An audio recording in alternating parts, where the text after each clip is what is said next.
Blessed Christmas to all of you. I pray that you have a wonderful time with your families, your friends, enjoying meals together, company of one another, gifts that you give to one another. I have to thank all of you for, many of you, the cards and gifts and goodies that you've given me.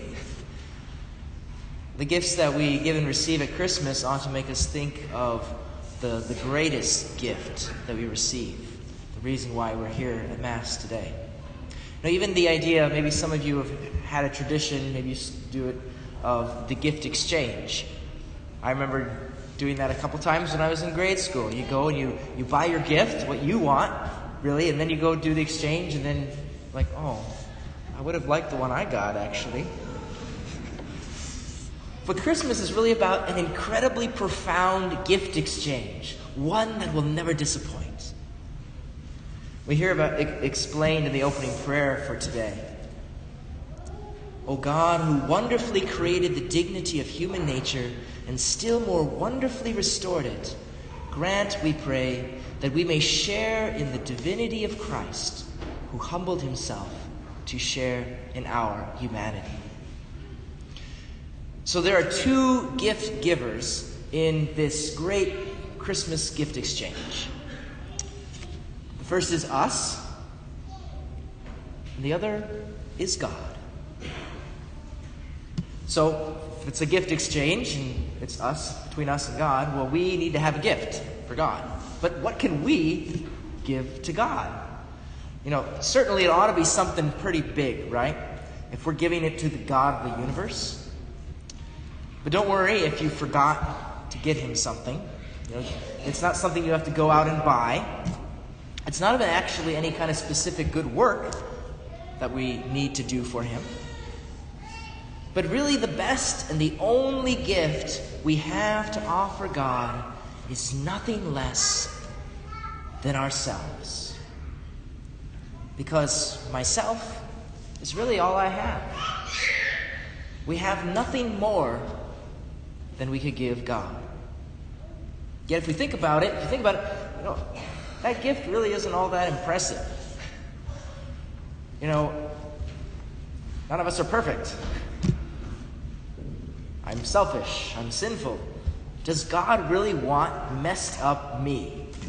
Does he really want us? Yes, he does. He wants me and he wants you.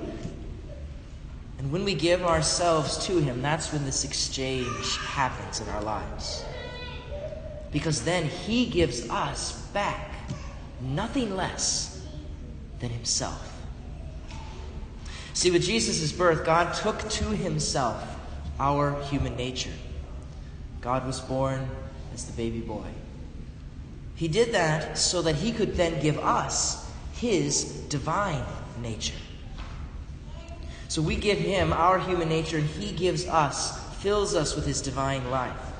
The grace of Christmas is that we can become sharers in God's divinity because he came and united himself to our humanity. Jesus' human nature is the instrument through which he communicates his divine love to us. So if we think about it in another way, when we sin, in a sense, we kind of become less than human, less than who we're supposed to be. We become more like animals or beasts, like the sheep or the cattle surrounding the manger.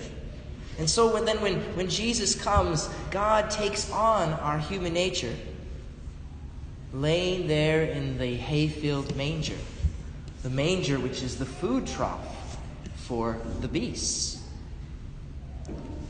And so Jesus then becomes our hay, the food for us who have become like the beasts.